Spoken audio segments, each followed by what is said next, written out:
శ్రీమాత్రే నమ. జయ గురు దత్తాత్రేయ నమ.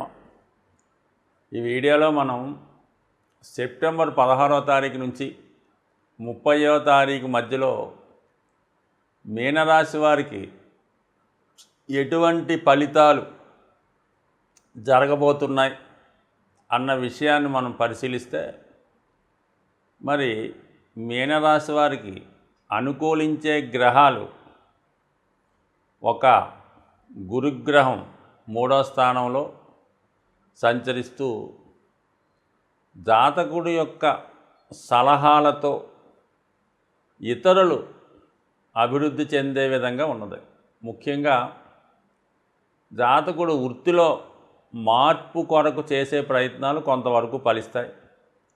ఇది ఆధ్యాత్మిక రంగంలో ఉన్నవారికి, ఉపాధ్యాయ న్యాయవాది వృత్తిలో ఉన్నవాళ్ళకి మాత్రం చక్కని ఫలితం రాబోతుంది. అంటే వాళ్ళ యొక్క సలహాలతో ఇతరులు అభివృద్ధి చెందుతారు. దానివల్ల మీకు మంచి నేమ్ రాబోతుంది.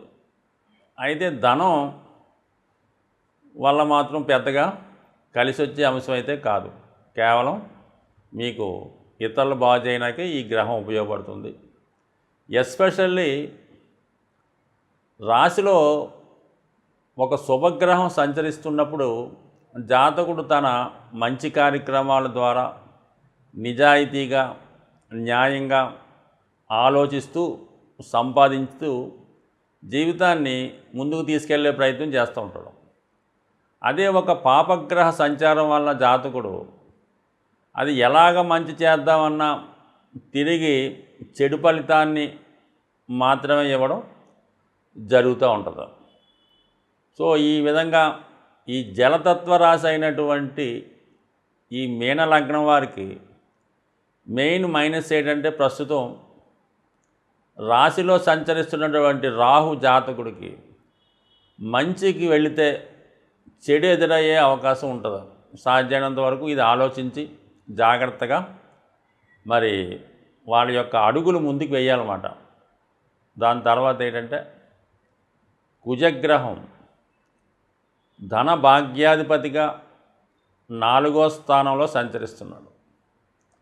సో దీనివల్ల ఏంటంటే, కుటుంబ అవసరాల కొరకైతేనే, ఏదైనా ఉన్నత విద్య కొరకో, శుభకార్యాల కొరకో ప్రస్తుతం మరి పెద్దల ద్వారా మీకు సంక్రమించినటువంటి స్థిరాస్తి నష్టపోయే అవకాశం ఉన్నది. అది ఏదన్నా అమ్మడం కానీ, లేదంటే అది మీ బంధువుల్లో కానీ, మీ అన్నదమ్ముల్లో ఒకరు దాన్ని తీసుకొని మీకు సహకరించే అవకాశం ఉన్నది. సో ఇది ఈ విధంగా ఉంటూ, కొన్ని సందర్భాల్లో జాతకుడు రాబోయే 15 రోజుల్లో ఏదైనా గృహం మారడం కానీ, స్థిరాస్తి అమ్మడం కానీ, ఉన్న స్థానాన్ని కోల్పోవడం కానీ జరిగే అవకాశం ఉన్నది. ఇక శని వ్యయ స్థానంలో సంచరిస్తూ వక్రగమనంలో ఉండడం వల్ల జాతకుడు గతంలో కన్నా ఎక్కువ కష్టపడవలసి ఉంటుంది. ఫర్ ది సేమ్ టైం ఏంటంటే, పాపం వ్యయస్థానంలో ఉన్నటువంటి శని భగవానుడు చతుర్థాధిపతిగా ఉన్నటువంటి బుధుడి మీద చూస్తున్నాడు. అంటే ఒక గ్రహం 12వ స్థానంలో ఉండి ఏ భావాన్ని చూస్తే, ఏ గ్రహాన్ని చూస్తే ఆ భావానికి సంబంధించినటువంటి కారకత్వం నష్టం అవుతూ ఉంటుంది. అదే లాభంలో ఉండి చూడడం వల్ల ఆ లాభం పొందుతూ ఉంటాడు వల్ల. మరి ఇప్పుడు వ్యయంలో ఉన్నటువంటి శని బుధుడిని చూడటం వల్ల విద్యార్థులు విద్యలో తగినటువంటి శ్రద్ధ పెట్టలేకపోవడం, అలాగే వ్యవసాయదారులు, వ్యాపారస్తులు వ్యాపారాన్ని అంత చాకచక్యంగా నిర్వహించలేకపోవడం, ఇవన్నీ జరిగే అవకాశం ఉంది మరి ఈ బుధుడిపై శనిగ్రహ దృష్టి వల్ల. సో ఇక శుక్రగ్రహాన్ని పరిశీలిస్తే, శుక్రుడు తృతీయ అష్టమాధిపతిగా ఈ రాశి వారికి పాపి. శుక్రుడు అష్టమంలో ఉండడం వల్ల దగ్గర బంధువులతో, తోడబుట్టిన వారితో, స్నేహితులతో, ఎస్పెషల్లీ స్త్రీల ద్వారా అవమానం పొందే అవకాశం ఉన్నది. అంటే మనం ఇందాక చెప్పినట్టు రాశిలో ఈ రాహుగ్రహ సంచారం వల్ల మీరు ఎవరితో ఏ విధంగా మాట్లాడినా, ఏ విధంగా ప్రవర్తించినా అది విపరీత అర్థాలకు పోయి చాలా వరకు అన్పాపులర్గా రావడం కానీ, తీవ్రమైనటువంటి విమర్శలు ఎదుర్కోవడం కానీ జరిగే అవకాశం ఉంటుంది. కాబట్టి ముఖ్యంగా బెస్ట్ సొల్యూషన్ ఏంటంటే సాధ్యమైనంత వరకు జాతకుడు అనవసర ప్రసంగాలు చేసుకోవడం, అనవసరమైనటువంటి కార్యక్రమాల్లో పాల్గొనడం చేయకుండా, ఎక్కువగా విద్యార్థులైతే విద్యా సంబంధించినటువంటి విద్యా సంస్థలకే అంకితం అవ్వడం, మామూలు పెద్దవారైతే ఏదైనా దేవాలయాలు, ఆశ్రమాలు వాటికి పరిమితం అవుతూ జీవితాన్ని ముందుకు తీసుకెళ్ళడం మంచి. అంటే దైనందిన వృత్తి చేసుకుంటూ ఎక్కువగా ఆ విధంగా కళ చేసుకోవాలి తప్ప సాధారణంగా ఏ ఫంక్షన్కో ఏ గెట్ టుగెదర్ పార్టీకో వెళ్ళినప్పుడు ఏదో విధమైనటువంటి దుష్కీర్తితో అపకీర్తితో వచ్చే అవకాశం ఉన్నది.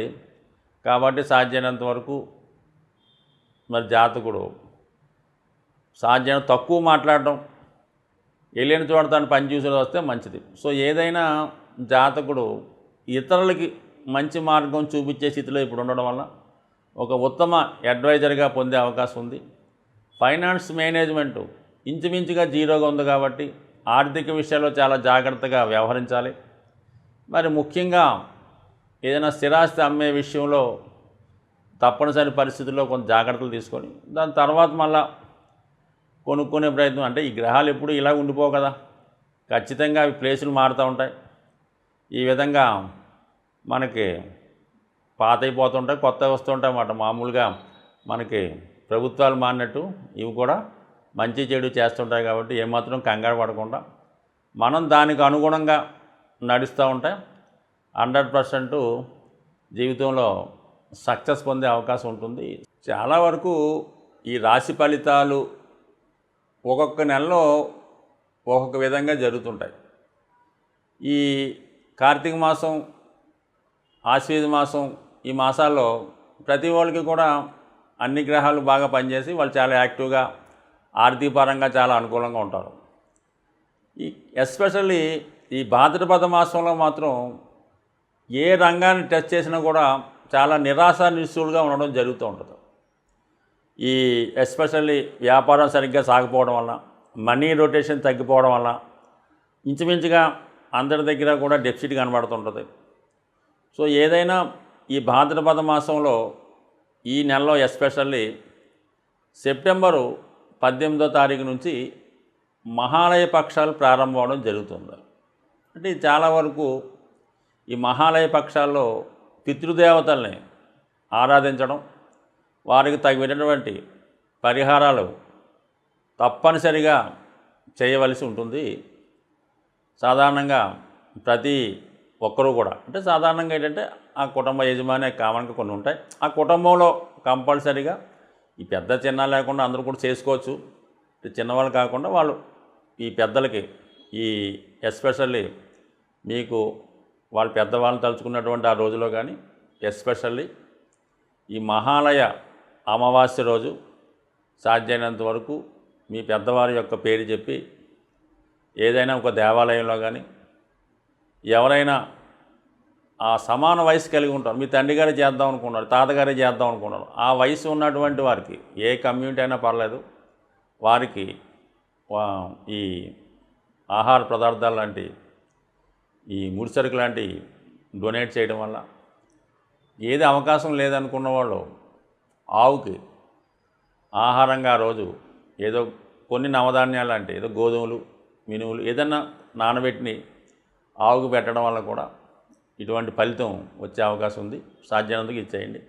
కామన్గా ఈ ధన సమస్యలు పరిష్కారం అవడానికి ఒక అద్భుతమైన రెమెడీ ఏంటంటే ఈ నవే డేస్లో ఎస్పెషల్లీ ఈ భాద్రపద మాసంలో ఆంజనేయ స్వామిని ఆరాధించడం వల్ల, ఎస్పెషల్లీ ఎవరైతే ఆర్థికపరమైన సమస్యలతో ఇబ్బంది పడుతున్నారు అనుకున్న వాళ్ళు మీకు దగ్గరలో ఉన్నటువంటి హనుమాన్ ఆలయంలో మంగళవారం రోజు ఆర్థిక సమస్యలు ఉన్నవాళ్ళు మంగళవారం రోజు స్వామికి వడమాల వేయడం వల్ల, దాంతోపాటు తేనె నైవేద్యంగా పెట్టి విధి విధానంగా పూజించడం వల్ల 100% ఆర్థికపరమైన సమస్యలు పరిష్కారం అవుతాయి.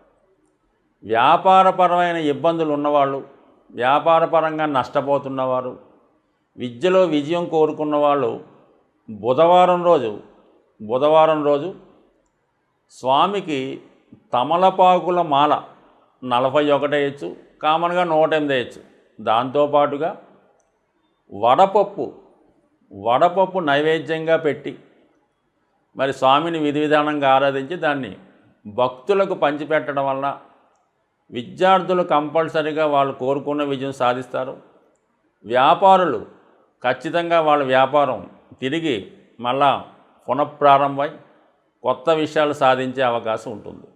సో ఈ విధంగా ఆంజనేయ స్వామిని ఇంకా మనకి జీవితంలో ఇంకే దారి లేదు, ఇక సర్వం నాశనం అయింది అనుకున్న వాళ్ళు బుధవారం రోజు ఆంజనేయ స్వామి ఆలయంలో అటుకులు బెల్లం, మీకు ఎంత వీలుంటే అంత అటుకులు బెల్లం కలిపి తయారు చేసి స్వామికి నైవేద్యంగా పెట్టి భక్తులకు పంచిపెట్టడం వల్ల కూడా ఖచ్చితంగా మీకు మరి ఇటువంటి ఇబ్బందుల నుంచి బయటపడడం కూడా జరుగుతూ ఉంటుంది. ఏదైనా అతి శీఘ్రంగా ఫలితాన్నిచ్చే దేవుడు ఆంజనేయ స్వామి కాబట్టి కుజుడు పెట్టినటువంటి అన్ని రకాల సమస్యల నుంచి బయటపడాలంటే కేవలం మీరు ఆంజనేయ స్వామిని ఆరాధించడం వల్ల ఖచ్చితమైనటువంటి విజయాన్ని తొందరగా సాధించే అవకాశం ఉంటుంది.